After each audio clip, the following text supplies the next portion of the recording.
Hello, I'm Adam Nayman with a Ringer video essay. The sleeper horror hit of this fall is Smile by director Parker Finn, who adapted and expanded his award-winning short, Laura Hasn't Slept, into a narrative with just enough story to support a jump scare-heavy style.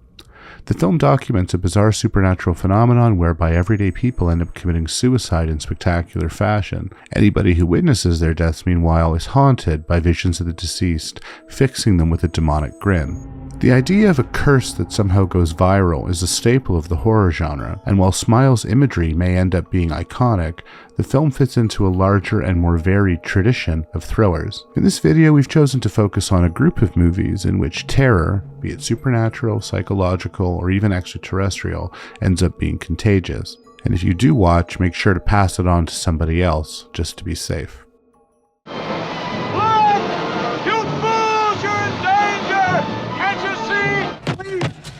Here they are! They're already here! Come! You're next! Both the 1956 and 1978 versions of Invasion of the Body Snatchers tell the story of an alien invasion that manifests in the growth of oversized seed pods in Southern California. These are specialized vessels which sprout full-size replicas of human beings after absorbing their consciousness while they sleep. The original title of the 1956 film was to be Sleep No More, a Shakespeare quotation underlying the insidiousness of the invasion and how it preys on the most indispensable of human frailties, the need for rest.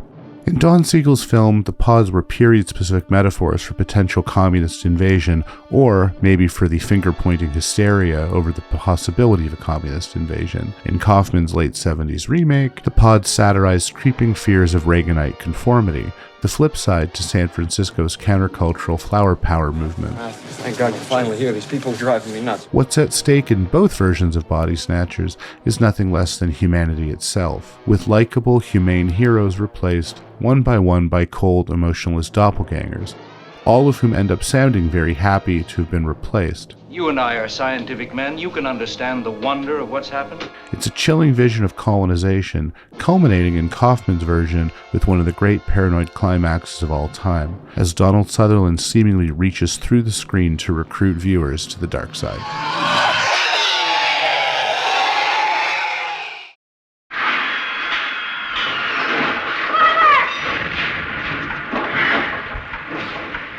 At the beginning of George A. Romero's delirious 1973 sci-fi thriller The Crazies, a man tries to burn his family alive, a shocking crime with no motive or justification. As it turns out, the arsonist is acting under the influence of an American bioweapon, codenamed Trixie, that has accidentally been infused into the local water supply, gradually transforming an entire rural Pennsylvanian population into hysterical homicidal maniacs. The idea that the US would want to inflict that kind of psychological torture on its enemies in the first place is horrifying enough. As in his zombie classic Night of the Living Dead, Romero blends shocks with trenchant satire, imagining a national crisis precipitated by the military, who then take the opportunity to institute martial law and start exterminating civilians, even ones who haven't joined the crazies of the title. Released in the waning days of the Vietnam War, the film's sick gore and committed anti-establishment politics marked it as a conjoined gesture of exploitation and resistance, a warning against the specter of bad science, as well as that of authoritarian opportunism. Town is in a quarantine. We have you all under martial law. We'll take you all over to the high school. We'll explain it to you over there. A 2010 remake starring Timothy Olyphant repeated Romero's plot without necessarily deepening his themes, a predictable case of diminishing returns when it comes to attempting to renovate a scrappy classic.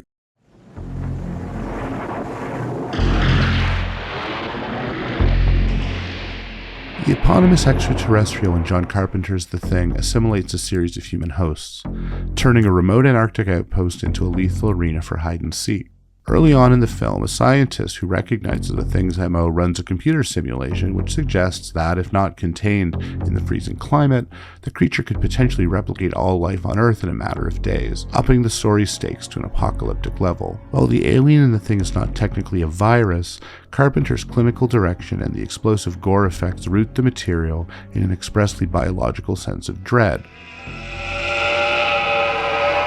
This feeling hit hard in the early 1980s, an era defined by confusion over the nature and spread of mysterious new communicable diseases. Meanwhile, as in Invasion of the Body Snatchers, suspense is generated for the viewer out of our uncertainty of how many members of the team have already been taken over, or if there is more than one thing in their midst. You gotta be fucking kidding.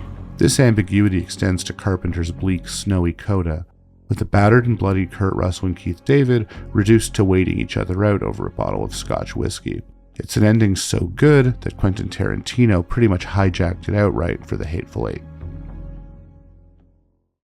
The stuff is here now, great new day sensation, light and free now, gives you elevation. Enough is never enough, enough is never enough of the stuff. Larry Cohen's cheapo 1985 horror comedy skewers good old-fashioned American consumerism through the story of an addictive whipped cream-like substance excavated from the earth and marketed as the latest must-have dessert item, hawked on television in between cartoons and talk shows. Hired by an international consortium of ice cream makers to discover the secret of the stuff and put an end to it, an FBI agent played by Michael Moriarty learns the horrifying truth. The stuff is actually a sentient organism, which takes over human beings' brains before consuming their bodies. As a wry joke on the idea that we are what we eat, the stuff envisions an American made in the image of its beloved junk food diet, vulnerable not only to dangerous foodstuffs, but the brainwashing predations of advertisers. Enough. It's never enough. Packaging and selling physical and spiritual decay as tasty escapism, while in the background, society crumbles to pieces. What goes around really goes around. You have a safe trip, yeah? The notorious serial killer executed in the opening sequence of Fallen goes to the electric chair singing a song by the Rolling Stones. Time is on my side. Yes, it is. Confronted with a series of copycat killings, suggesting that the murderer has a posthumous acolyte, or perhaps that he's come back from the dead, super cop Denzel Washington starts developing a different thesis. His enemy is actually a fallen angel, Azazel, who can possess human beings by physical contact. A malevolent spin on the concept of being touched by an angel. It's an outrageous premise for a procedural thriller, and Fallen is clearly indebted to the noirish look of Seven, which it also pilfers for a scriptural sense of gravitas. But despite being derivative and silly, the film is also a lot of fun, grounded by Washington's fearful bewilderment and that wonderfully effective device of having the villain's hosts all sing the same sinister Stones tune. You always saying that you wanna be free, but I'm running back. Mike. Passing it like a diabolical earworm back and forth through the city en route to one of the better gotcha endings of the 90s. この間さ、変なビデオ見ちゃって。どこで? Thematically, Hideo Nakata's J-horror landmark Ringu examines the conflict of tradition and modernity in Japanese society. Its supernatural antagonist is a ghost who uses new technologies and means to settle old scores. Drowned in a well long ago, long-haired wraith Sadako emerges from the television set to scare her victims to death, a symbolic tableau of millennial anxieties about weaponized entertainment that also nods towards David Cronenberg's Videodrome. Gore Verbinski's American remake The Ring isn't as culturally resonant as its source material, and it didn't have the element of surprise on its side. The original was coming into its own as a cult film as the remake hit theaters, but it's still a well-told and suspenseful piece of filmmaking, as Naomi Watts' journalist unravels a daisy chain of deaths whose common denominator is a mysterious video cassette, whose contents cause viewers to die mysteriously after 7 days. 7 days. The story's cruelest twist, of course, is that in order to escape the tape's curse, you have to show it to somebody else, effectively transforming the story into a dark moral tale about cycles of guilt and complicity. Critics jumped all over M. Night Shyamalan's eco-thriller when it came out in 2008, and it's easy to see why. All right, let's hear some theories about why this might be happening. It's clumsy, heavy-handed, and occasionally ludicrous, imagining Mother Nature's revenge in the form of natural emissions that brainwash people into acts of sudden suicidal violence. Some of these scenes, including a found-footage interlude set in a lion enclosure at the Philadelphia Zoo, skirt unintentional comedy. They provoke the same involuntary giggling as great slapstick. Now, leaving aside the film's many flaws, you know, hot dogs get a bad rap. They got a cool shape, they got protein. You like hot dogs, right? there is an uncanny and topical resonance to the happening, which suggests a drive toward self-destruction is hardwired into the human consciousness, and that there's no cure for this condition, only a countdown until the moment when the planet fights back against the various diseases with which we've afflicted it. The Here We Go Again ending, which sets up a second happening in Paris, is ironic, insofar as at that point in the mid to late 2000s, only the French critics were really still on Shyamalan's side. 15 years later, though, the filmmakers come back with a vengeance, with his COVID-era hit Old working in some ways as a revision and improvement on The Happening's existential terror. Pontypool, Pontypool, what does it mean? It means something's going to happen. Something big.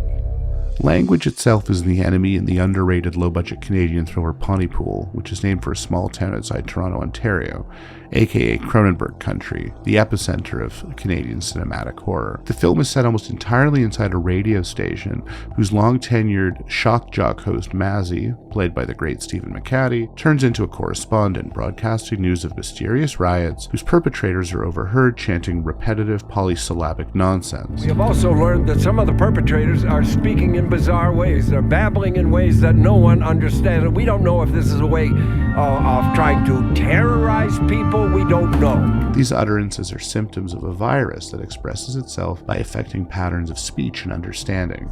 Missing as in Mr. Mazzy. Mr. Mazzy's missing as in because he's not here. Well, honey, he's in the sound booth. A highly contagious new aphasia, which spares only those able to revise their vocabularies on the fly. The source novel by Tony Burgess, Pontypool Changes Everything, was inspired by Orson Welles' legendary radio hoax from 1938, which convinced thousands of Americans that they were being invaded by Martians. The film can also contain sly nods to Romero's zombie classics, albeit in a more intellectualized context. Pontypool's director Bruce McDonald explains that the cannibal hordes trying to break into the radio station are not zombies, but instead conversationalists, while a wry post-film coda reveals that survival in this situation is less a matter of strength or endurance than playful, absurdist improvisation.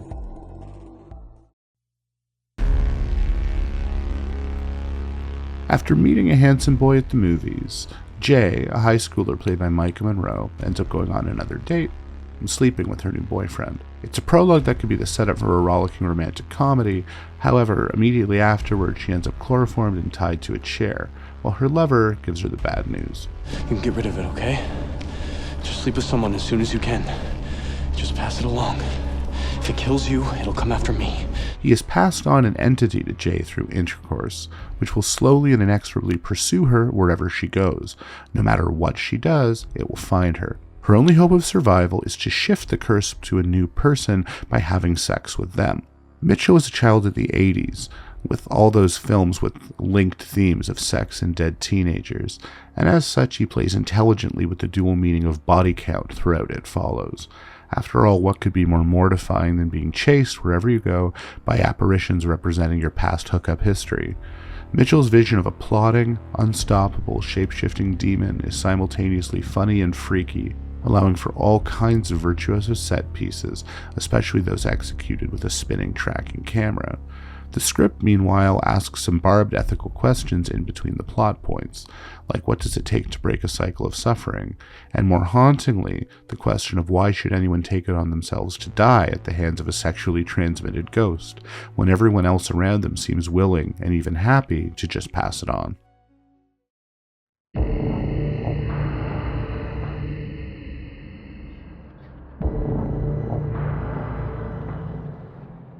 David Pryor's superlative cosmic horror film was dumped by its distributor and slept on by critics, but it's quickly developed a following worthy of its Lovecraftian craftsmanship. In a terrifying prologue set in Bhutan, a group of American hitchhikers encounter a bizarre skeleton in a cave, which exerts a malign influence on one of them. He ends up paralyzed, whispering incoherently about how he needs to be left alone. You touch me, you'll die. The question of what happens to this tourist, and also what the entity in the cave wants, is then threaded throughout the ensuing secondary narrative about an ex-cop seeking the runaway daughter of a friend, all while fending off rumors about a being called the Empty Man. Toggling smartly through different horror subgenres from teen slasher to Lynchian freakout, and featuring a long pit stop with a cult of personality called the Pontifex Institute, whose members welcome being infected with whatever the Empty Man might be. This message comes to you directly from the Empty Man. He beckons you to discover the true face of the world. Pryor's film is ultimately a narrative about possession, and what makes people susceptible to being taken over, whether by an actual monster or simply by an idea. The Empty Man is a cult movie about a cult, and deserves to be better known. In this moment of critically acclaimed so-called elevated horror, it's become a cliché, and really a very dismal one, to say that horror movies are about themes of trauma. This is how people describe the films of Ari Aster or other films under the A24 banners as metaphors somehow for grief or mourning. Now, as its title suggests, Smile plays this concept more for sadistic comedy. The tragic childhood backstory of the protagonist, played by Sosie Bacon, is almost parodically standard issue. It's just a pretense to set up the idea in this film that sadness spreads like a virus, and to give the movie an excuse to have everybody in the main character's orbit break at some point into a horrific rictus grin. Given how many horror movies have succumbed to the lure of chunky CGI effect, it's actually encouraging to see a new one unnerve audiences with nothing more than carefully choreographed facial expressions. Hopefully that's the aspect of Smile that could catch on with a larger crowd, and of course, sequels are inevitable. What movies did we leave out? Any movies here that you're a big fan of? Any movies here that you didn't like? You can let us know in the comments. I'm Adam Nayman, signing off for The Ringer and saying thanks and happy Halloween.